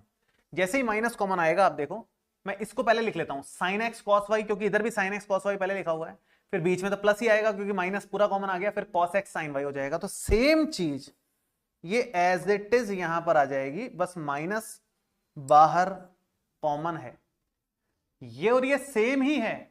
cos x cos y वाला पहले लिख दोगे प्लस वाला, माइनस वाला बाद में लिख दो, बस प्लस वाला पहले लिख दो, माइनस वाला बाद लिख दो, चीज सेम है, चीज में कोई अंतर नहीं है इन दोनों में। तो ये और ये मैं एज इट इज कॉपी मार के यहां पर लिख देता हूं एक बार, और बाकी का तो सिंपल ही है, यहां जीरो, यहां जीरो, यहां वन, यहां जीरो, यहां जीरो। वैल्यूज क्या बन रही है इसकी, थोड़ा सा ऊपर कर दूं जगह और मैनेज हो जाए तो एक लाइन में अपना काम हो जाएगा, अगली लाइन में मतलब थोड़ा सा जगह का रोल है यहाँ। सक जाए यार, हैंग मत हो अभी, तो मैं वैसे ही नहीं है। थोड़ा सा ये भी ऊपर कर ले में तो मजा आ जाए। चलो शुरू करते हैं बाकी का काम। देखो ध्यान से, ये फॉर्मूला बन रहा है, डायरेक्ट फॉर्मूला है, मतलब ये 11वीं क्लास का। cos x cos y minus sin x sin y होता है cos x minus y, sin x cos y plus cos x plus y, sorry sin x cos y plus cos x sin y formula होता है direct sin x plus y। अब नीचे वाला zero तो चलो zero लिख देता हूं, नीचे नहीं दिख रहा हो तो कोई बात नहीं, मेन तो ये ऊपर की दो लाइंस हैं जो दिखनी जरूरी थी ज्यादा आप लोगों को। मेरे को ऐसा लग रहा है कि यार यहाँ ज्यादा ही अपन ने और थोड़ा सा इसको और थोड़ा सा सेटल करेंगे तो हो जाएगा काम।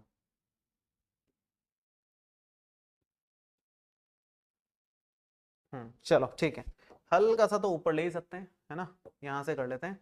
तो यहां से cos x प्लस वाई, ये sin x प्लस वाई का सूत्र है, ये जीरो हो गया, ये माइनस तो बाहर कॉमन है, ठीक है, तो ये माइनस का sin x प्लस वाई का सूत्र ही है डायरेक्ट, ये तो cos x प्लस वाई है ही, सेम टू सेम ही चल रहा है, कोई खास बात नहीं है।